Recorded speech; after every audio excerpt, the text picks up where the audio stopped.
안녕하세요.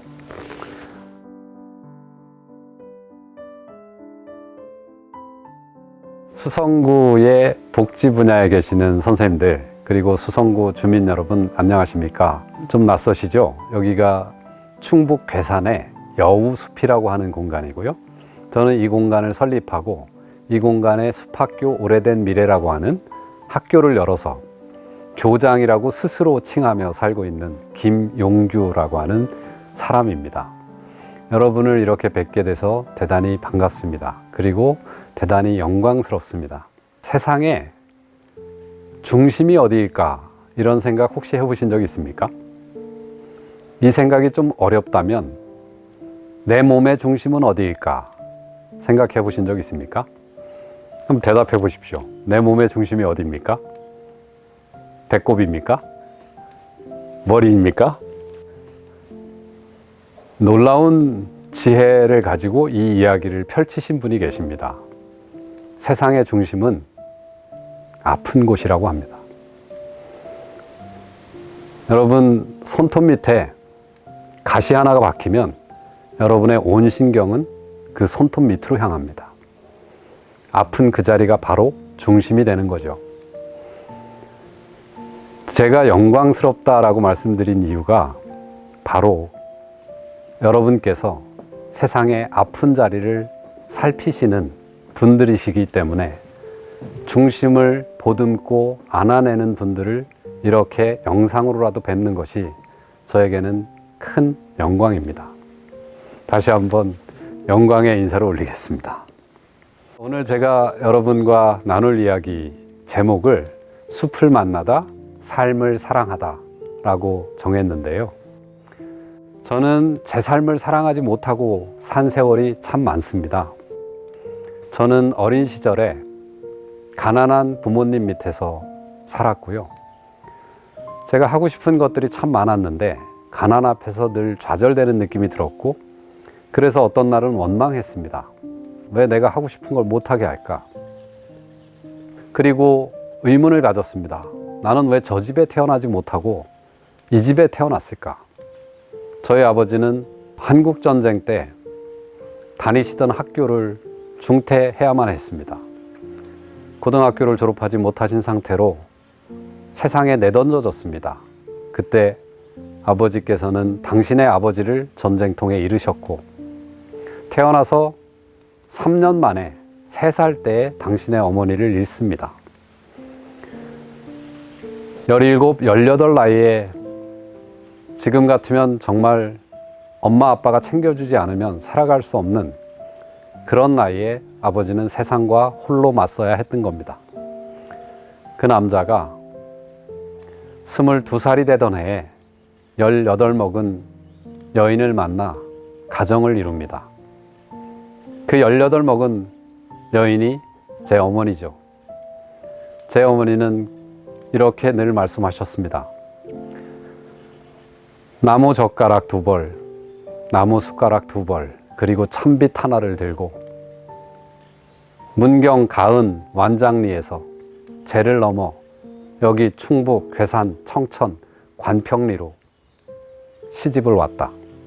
18살에 어머니는 홀 시할머니를 모시며 삶을 감당하고 지난해 딱 이맘때까지 사시다가 지난해 10월 18일에 세상을 떠나셨습니다. 제가 부모님 그리고 제 삶에 대해 사랑하지 못하고 원망을 갖고 의문을 품었던 그 시절에 저와 불화했던 모든 생각들에 화해할 수 있는 길을 열어준 것이 사실은 숲이었습니다. 제가 숲에 사는 나무들을 보며 저놈들에겐 원망이 없구나. 바위 위에 떨어진 소나무는 왜 내가 떨어진 자리가 비옥한 토양이 아니라 흙 한 줌 없는 바위 덩어리냐고, 그 돌덩어리냐고 원망하지 않는 것을 어느 날 알게 되었습니다. 소나무는 바위를 뚫으며 자기의 하늘을 열어내는 모습을 보고 그때 제가 얼마나 어리석었는가 하는 생각을 하게 됩니다.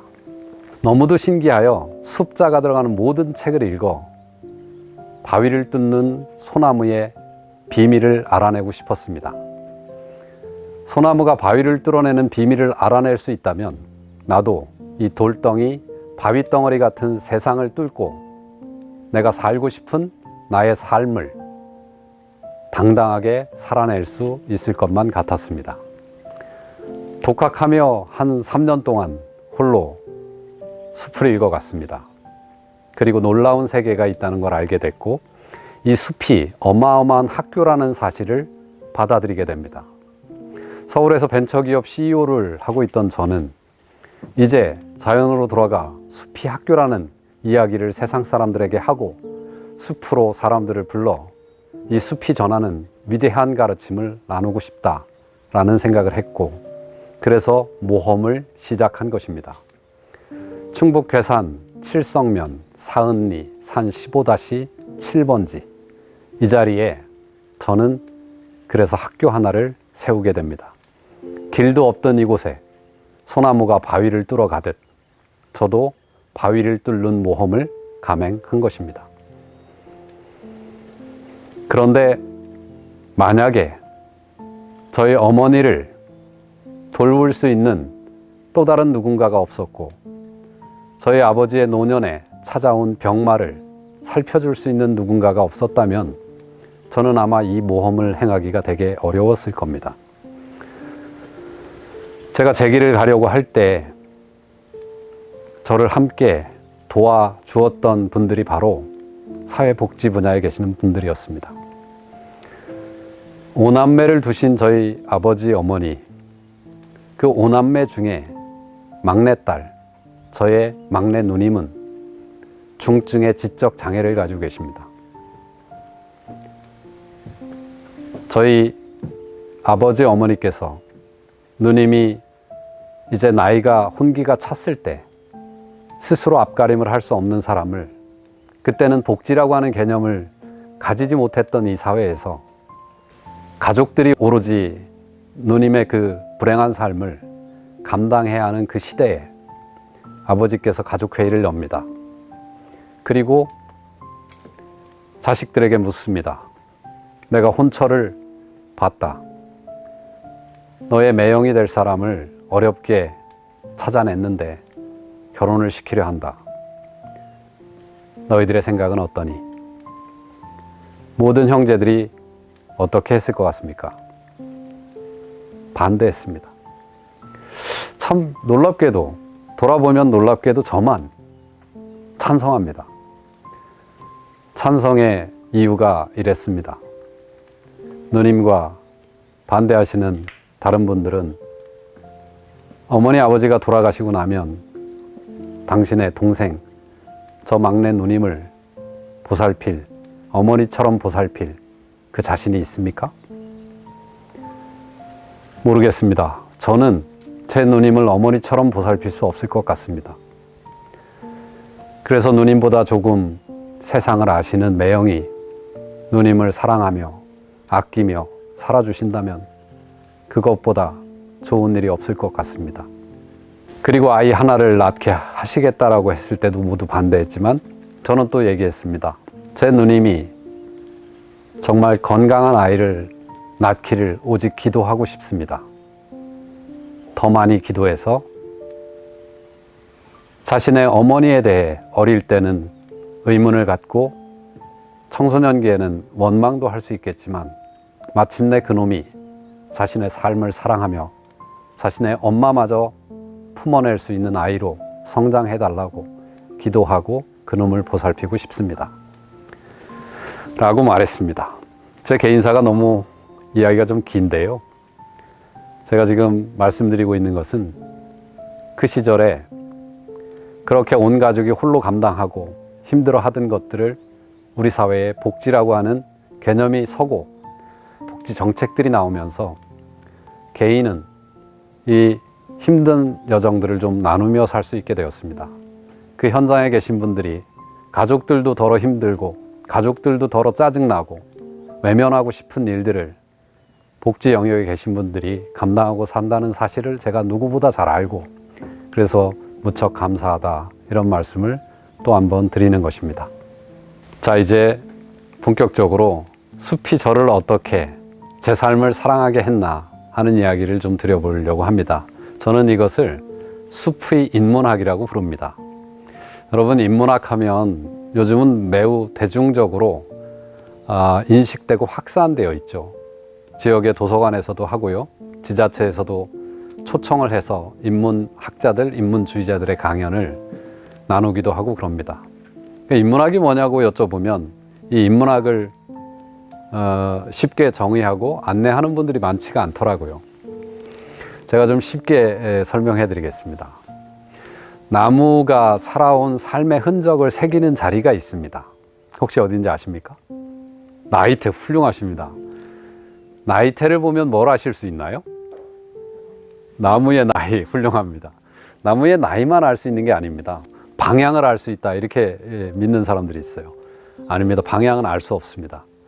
숲을 들여다보면 숲에는 아주 치열한 경쟁이 존재합니다. 그래서 남쪽이 막혀 있는 데서 사는 녀석들이 있습니다. 그 녀석은 남쪽으로 가지를 뻗어나갈 수가 없어요.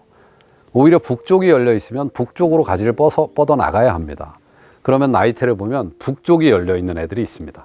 그러니까 나이테만 가지고는 방향이 어딘지를 알 수는 없습니다.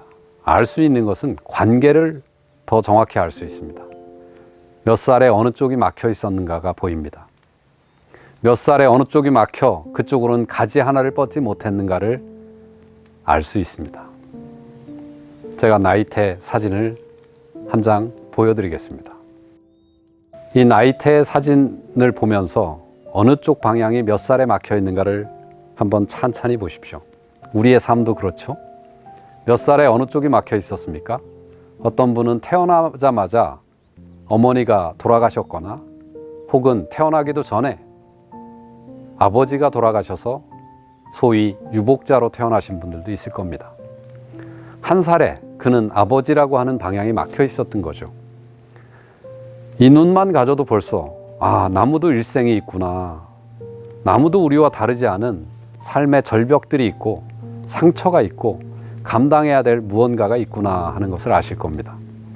인문학은 나무가 그려낸 무늬가 나이테라면 인문학은 사람이 그려낸 사람다움의 무늬를 들여다보는 공부입니다. 사람은 원래 짐승이었습니다. 네 발로 기댄 짐승이죠. 그래서 여전히 우리 안에는 짐승성이 남아 있습니다. 여러분은 어떤 짐승성을 가끔 보이며 사십니까? 내가 결혼을 했는데, 그래서 결혼해서 한 여인과 또는 한 남자와 사는데 다른 여자가 또는 다른 남자가 눈에 들어옵니다. 내가 나이가 이만한데 아주 젊은 연예인들을 보며 성적 매력을 느낍니다. 딸 같은 아이가 지나가는데 그 아이를 보며 성적 욕망이 쓱 올라옵니다. 짐승이죠. 그럼에도 불구하고 인간이 개와 다른 것은, 인간이 짐승과 다른 것은 무엇이냐면 우리는 그 욕망을 바라보고 그래서 그것을 다루고 절제할 수 있는 힘을 가진 존재라는 겁니다. 그게 사람이 그려온 무늬입니다. 네 발로 기든 짐승으로부터 윤리라고 하는 인간만의 고유한 무늬를 만들어냈죠. 인간이 짐승과 또 다른 건 우리는 오직 짐승들이 먹는다 또는 속된 말로 처먹는다 이렇게 표현할 때 우리는 그냥 먹는 것이 아니라 먹는 것에서 아주 훌륭한 아름다움까지를 넣고 싶어하고, 이것을 먹는 것이, 인류가 이렇게 먹는 것이 지구 생태 환경에 도움이 돼 안 돼, 이런 고민도 함께 합니다. 그래서 농약을 덜 써야 해, 비료를 많이 쓰면 지구 온난화에 문제가 생겨, 인간만이 아니라 다른 생명을 더불어 생각할 수 있는 이 연민과 사랑의 마음이 있는 것이 바로 인간의 고유한 무늬 중에 하나입니다. 인간만 하는 행위들, 사람다운 무늬 중에는 윤리를 가지고 부끄러워하는 것, 옳고 그름을 따져 그런 일을 하지 말아야겠다라고 하는 도덕을 갖는 것, 그리고 나 아닌 존재를 연민하고 그들의 아픔이 내 아픔처럼 느껴지는 마음을 갖는 것, 그리고 인간은 또한 그림을 그리고 노래 부르고 예술하는 행위를 하는 것, 그것뿐만이 아닙니다. 사람다운 무늬 중에 하나는 사람만이 사는 걸 문제 삼습니다. 이게 삶이야? 이게 나라야? 이게 가족이야? 이게 부부야? 내가 공직자야? 내가 복지사 맞아? 사람만 하는 행위죠. 삶을 문제 삼지 않는 순간 우리는 사람다움을 잃는 겁니다. 그래서 성찰해야 합니다. 나는 공직자인가? 나는 복지사인가? 나는 인간인가? 인간이면서 어떻게 그럴 수 있는가? 이 성찰의 시간, 이불킥을 하며 잠자리에 누웠다가 일어나 앉으며 스스로를 반성하고 번민해야 합니다. 이거 하지 않으면 인간으로부터 멀어져 있는 겁니다. 바로 그래서 인문학을 한 문장으로 요약하라면 저는 이렇게 요약합니다. 사람이 사람답게 살기 위해 하는 모든 공부가 인문학이다. 자, 그러면 숲의 인문학은 뭐냐? 그 사람이 사람답게 살 수 있도록 돕는 텍스트북이 있는데 전통적 인문학에선 그것이 문학과 역사, 철학, 그래서 문사철 이렇게 얘기했죠. 그런데 저는 그 텍스트북을 바로 숲으로 삼고 있다는 겁니다. 풀 한 포기 나무 한 그루, 거미 한 마리, 개미, 그리고 나비, 나방, 파리, 그리고 벌, 온갖 종류의 생명으로부터 우리는 인간의 삶을 들여다볼 수 있는 힌트를 얻고 메시지를 길어 올릴 수 있습니다. 제가 여러분과 오늘 짧은 시간 나누려고 하는 이야기는 바로 그 자연이 가르쳐주는 위대한 삶의 길에 관한 지혜를 몇 자락 들려드리는 겁니다. 17살에 제가 품었던 나는 왜 이 부모 밑에서 태어났을까? 이것에 대한 대답을 누가 들려줬죠? 소나무가 들려줬습니다. 바보야, 태어나는 건 네가 정하는 게 아니야. 우린 오직 내 던져진 거야. 내 던져진 자리에서 생명이 해야 하는 일은 삶을 끌어안고 너의 꽃을 피워 열매를 맺고 그리고 네가 만드는 낙엽과 네가 만드는 이파리로 네가 발 딛고 있는 자리의 흙을 조금 더 비옥한 토양으로 바꿔놓는 거야.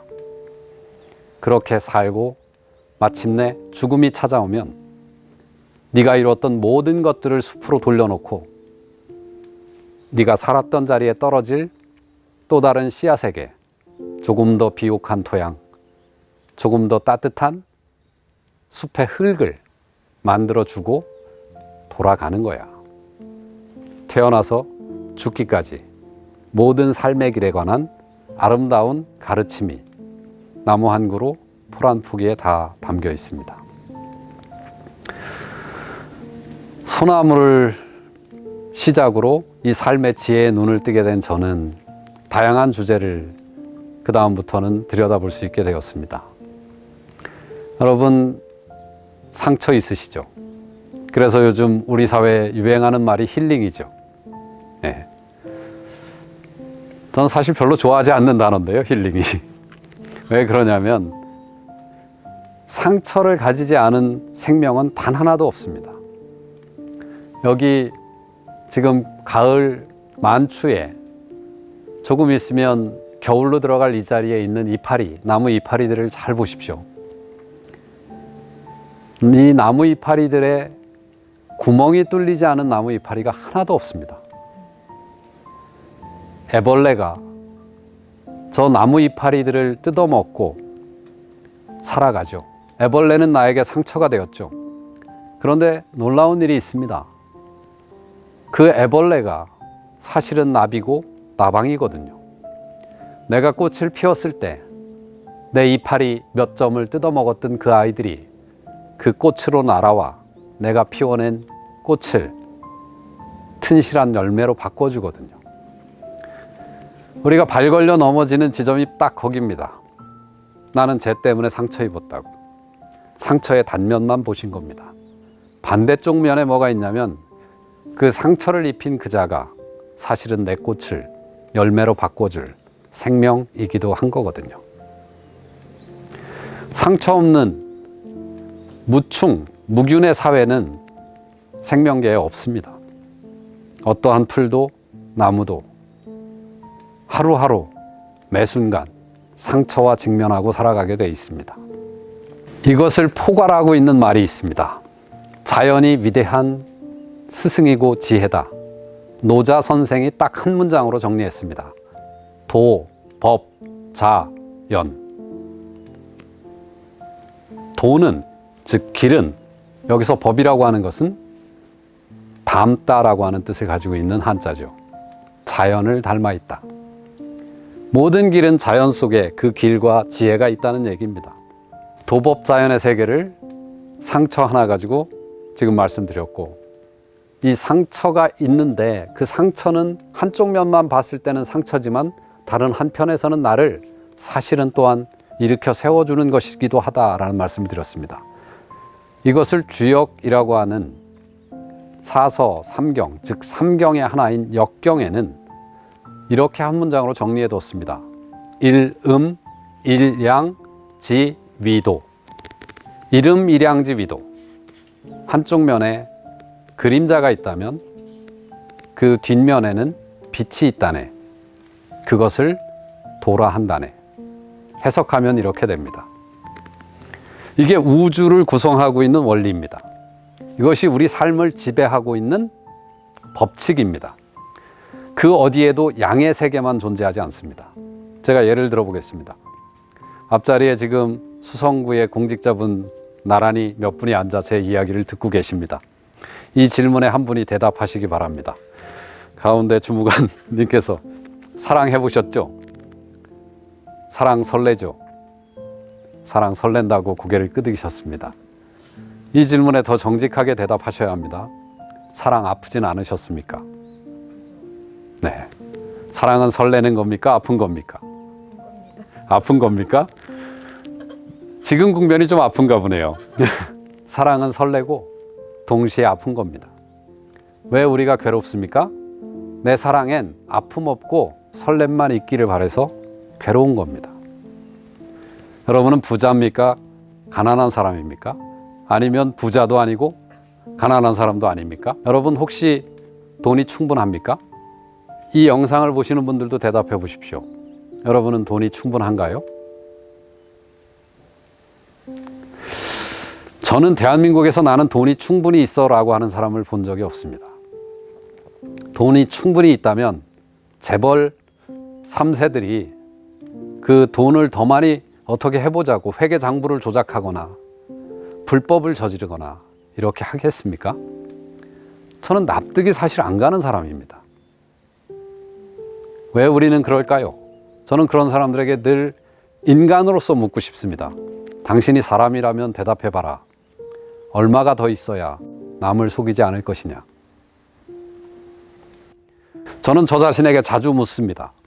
너는 얼마가 있으면 돈 때문에 괴로운 일을 겪지 않을 것이냐? 지난해 코로나19가 찾아왔고 대중강연을 해서 삶을 연명하는 저 같은 사람은 절벽 엄동설안이었습니다. 잡혀있던 모든 강의가 날마다 취소되었죠. 살 얼음판, 그러더니 이제는 북극의 두꺼운 얼음장처럼 제 강연의 길은 모두 얼어버렸습니다. 저는 재난지원금 대상자가 아니라고, 여기 이 여우숲에 4대 보험은 받고 있으니 급여를 안 받더라도 재난지원 대상자라고 분류할 수 없다고 그렇게 판정이 되더군요. 정말로 생계가 막막했습니다. 굶어 죽을 것 같았습니다. 하지만 전 괴로울 뿐 그것 때문에 제 삶이 불행하다고 생각한 적이 없습니다. 왜냐하면 나무의 지혜 속에 그게 또 있습니다. 나무가 어느 해에 가뭄이 가득 들면 나무들이 비실비실합니다. 그렇다고 해서 삶을 밀어내지 않습니다. 나무들은 그렇게 되면 가장 묵은 가지 또는 먼 자리에 있는 이파리부터 잎을 스스로 떨궈내기 시작합니다. 소비를 줄여나가는 겁니다. 하다 안 되면 모든 가지가 말라서 죽어가죠. 그러면 나무는 마지막으로 근원을 지켜냅니다. 그 근원이 어디냐면 뿌리입니다. 원망이 없습니다. 자연에 찾아온 그 가뭄이라고 하는 극심한 재난을 그들은 받아들입니다. 저 역시 그랬습니다. 견뎌야지. 이 시간을 어머니는, 아버지는 전쟁 속에서도 견뎌내셨는데 내가 왜 못 견디겠는가? 살고 싶은 삶의 이 모험을 포기하며 되돌아가 하고 싶지 않은 일을 하며 그렇게 살아있으되 살아있다는 느낌이 없는 삶으로 돌아가지 않으리라. 이 시간에 나는 차라리 공부하고 주변에 어떻게든 연명할 무언가가 있다면 그 일을 잠시라도 하며 내 소신과 철학을 버리지 않으리라. 괴로운 날 많으시죠? 온갖 사람들이 합리적이지 않죠. 온갖 사람들이 내가 나누려 하는 이 마음을 헤아리지 못하고 오히려 욕설을 하기도 하고 모함을 하기도 하고 감당할 수 없는 모욕감을 주기도 하죠. 그때 여러분, 제가 만난 재난과 같은 마음을 가지실 겁니다. 그런데 여러분, 그 일을 하자고 여러분이 그 선택을 하셨고 그 속에서 찬란했던 순간들이 있지 않습니까? 보람찬 날들이 있지 않습니까? 사랑이 설레는 거고 그래서 동시에 아픈 거라는 걸 기억할 수 있다면 우리는 그 순간을 그래, 내가 걷는 길이 숭고해서 그렇구나. 내가 걷는 길이 누구나 걷는 길이 아니어서 그렇구나. 라고 하는 마음으로 나를 다독이며 넘어졌다가 다시 일어나 갈 수 있지 않겠습니까? 저도 그 심정으로 견뎌냈습니다. 저는 어려울 때 어머니께서 더 어려운 곳을 가봐라. 더 어려운 곳을 가본 자만이 지금 내가 있는 자리가 얼마나 견딜 만한 자리인가를 알 수 있다. 무학의 어머니이신 무학의 문맹인 어머니께서 가르치셨던 가르침이 떠올랐습니다. 도시에 나아가 상가를 가보면 그 상가에 자영업 하시는 분들께서 얼마나 힘들까.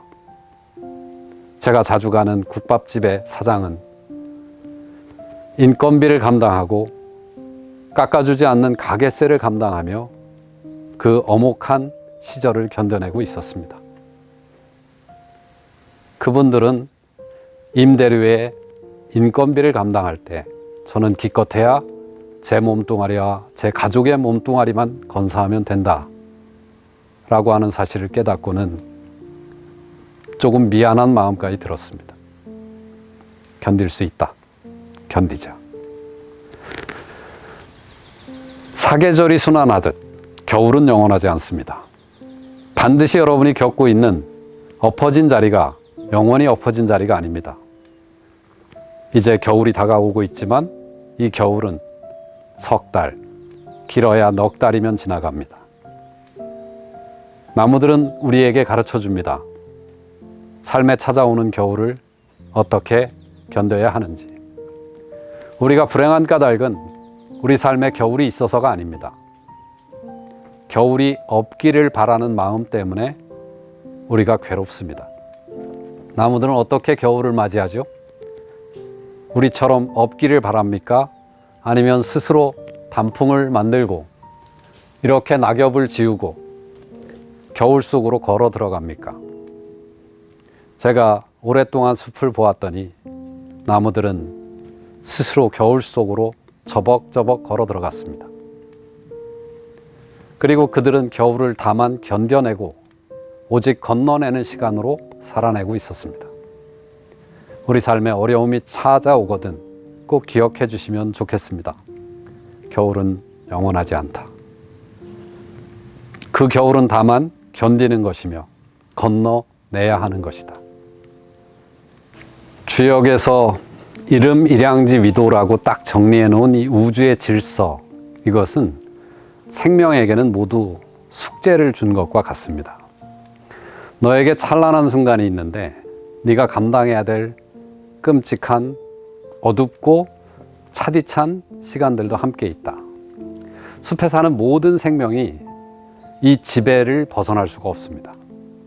겨울을 통과하지 않고 꽃을 피울 수 있는 나무나 풀은 단 한 그루도 한 포기도 없습니다. 우리의 삶 역시 마찬가지입니다. 저는 이 준엄한 질서를 보며 삶을 온전히 이해할 수 있게 되었습니다. 질경이라고 하는 풀이 있죠. 질경이라고 하는 풀이 가지고 있는 찬란함은 뭐냐면 햇빛을 마음껏 누린다는 겁니다. 질경이는 깊은 숲, 숲의 가장자리 이런 자리가 아닙니다. 아예 비전박토, 밭이라 할 수 없고 아주 척박한 토양에서 이 녀석들은 자라죠. 그러니까 이놈들은 빛을 마음껏 누리며 살 수 있는 겁니다. 식물에게 빛이라고 하는 것은 광합성의 주 에너지원이 되죠. 따라서 그 에너지원을 마음껏 누리는 겁니다. 하지만 이 비전박토에 살고 있는 질경이의 숙제, 감당해야 될 그림자는 그 척박함을 이겨내는 겁니다. 동시에 질경이는 열려있는 공간, 길 가장자리 또는 길을 따라 자라기 때문에 무수한 동물들이 또는 인간이 운행하는 차량이나 발구지 예전 같으면 이것에 밟히면서도 자기의 꽃을 피워내는 일을 중단하지 말아야 하는 것이 숙제입니다. 여러분 혹시 목련이라고 하는 꽃을 좋아하십니까? 저는 목련이라는 꽃이 가장 이른 봄에 그 꽃 피면 이제 끝났다, 겨울은 간다, 드디어 찬란한 따뜻한 날들이 열리는구나 라는 안도를 얻고 위안을 얻는 꽃으로 반갑게 목련을 만납니다. 가장 이른 봄에 하얀색의 탐스러운 꽃을 피워내는 목련은 여러분 그러면 언제 그 꽃망울을 만들었을까요? 여러분 좋아하시는 벚꽃, 또 지자체마다 벚꽃 축제도 하고 그러죠. 그 찬란하게 피어나는 벚꽃은 그 꽃망울을 언제쯤 만들었을까요? 겨울이라고요? 그건 여러분이 그 꽃망울을 유심히 보시지 않은 겁니다. 목련도 그리고 벚꽃의 꽃망울도 제가 사는 이 동네에서는 5월 초부터 좁쌀보다 작은 크기로 꽃망울을 만들어 그때부터 시작되는 가뭄을 모두 견뎌냅니다. 곧 이어지는 폭우의 시간을 모두 견딥니다. 뒤따라오는 엄청난 태풍들을 모두 견뎌냅니다. 그리고 지금 이미 내린 이 서리의 계절을 모두 견뎌냅니다. 그리고 어김없이 찾아오는 차디찬, 어목한 북풍 한설의 시간도 모두 통과하고 그 이른 봄날 꽃을 피워내는 겁니다. 생명은 이 숙제를 풀며 자기의 꽃을 피워내고 열매를 맺어가는 것입니다. 어느 한순간도 딱 빛만 있는 날은 없습니다. 빛은 그 안에 그림자의 씨앗을 이미 머금고 있습니다. 이것이 바로 태극도에 그려져 있습니다. 역동적이죠. 태극도를 보여드리겠습니다. 이 태극도에 보면 아주 검은색의 저 어둠 속에 빛이 하나 딱 자리하고 있죠. 그 빛은 싹을 틔워 찬란한 빛의 순간으로 확장되어 갑니다. 그런데 이 빛의 순간을 잘 보십시오. 빛의 순간의 정점에 이미 그림자의 시간이 씨앗으로 딱 잉태되어 있습니다. 사랑 설레는 그 순간은 이미 아픈 시간을 잉태하고 있는 겁니다. 단 한순간도 오직 빛만 존재하는 순간은 없는 겁니다. 이것을 받아들일 때 우리의 삶은 온전해집니다. 시간이 많지 않아 이제 사랑한다는 것이 무엇인가 그 이야기를 좀 해봐 드리도록 하겠습니다. 제 어머니께서 18에 나무 젓가락과 나무 숟가락 2벌 찬빛 하나를 들고 제 너머 시집 오셔서 감당하셨을 삶의 긴 시간이 어떠하셨을까를 제가 헤아릴 수 있게 된 날, 저는 어머니에 대한 어떠한 원망도 잊지 않았습니다. 오히려 어머니를 존경하게 되었고 글을 모르시면서도 어떻게 이렇게 훌륭한 말씀을 내내 우리에게 전하며 사셨을까 하는 위대한 가르침의 스승으로 여겨지기도 했습니다. 지난해 제 어머니께서 폐암 말기라고 하는 진단을 우연히 받으시고 고관절이 부러져 엑스레이를 찍고 수술을 하다가 발견하게 되었는데 그때부터 어머니는 자력으로 움직이실 수가 없었습니다. 어머니께서 당신이 혹시 한 두어 달을 병원에 계시다가 내가 암이냐라고 물었을 때 누님이 그렇다고 고개를 끄덕였습니다. 어머니는 삶에 닥쳐온 태어났으면 반드시 죽음을 경험해야 한다는 이 생명의 준엄함을 온몸으로 받아들이셨습니다. 나 집에 갈란다. 거기 가서 시간을 좀 보내고 싶다. 의료용 침대를 자식들이 마련하여 어머니를 3주 동안 모셨습니다. 제가 먼 길 강의에 나가 있을 때 어머니께서 전화를 하셨습니다. 아들아, 어디 있느냐? 예, 어머니, 내일까지 강의 마치고 어머니 가서 뵐게요. 그래, 보고 싶구나. 제가 어머니께 말씀드렸습니다. 어머니, 거기가 누워 계시니 창밖으로 벚꽃 피죠? 지나가는 사람 발소리 들리죠? 어머니랑 일생 함께 노셨던 분들 소리 들리면 들어오라 해서 이야기도 나누시고 계시죠? 그래, 여기가 참 좋구나. 그런데 아들아, 나는 너한테 오늘 할 말이 있다. 나는 말이다, 배우지 못하고 수저 2벌 나무로 된 거 들고 찬빛 하나 들고 제 넘어 시집 와서 이만큼 일구며 살았구나. 너희들을 이렇게 키웠구나. 나는 그 무엇도 피한 적이 없단다. 나에게 닥쳐오는 모든 것들을 와락 끌어안고 살았단다. 너도 그렇게 살거라. 기계를 잃지 말거라. 나는 기계롭게 살았단다.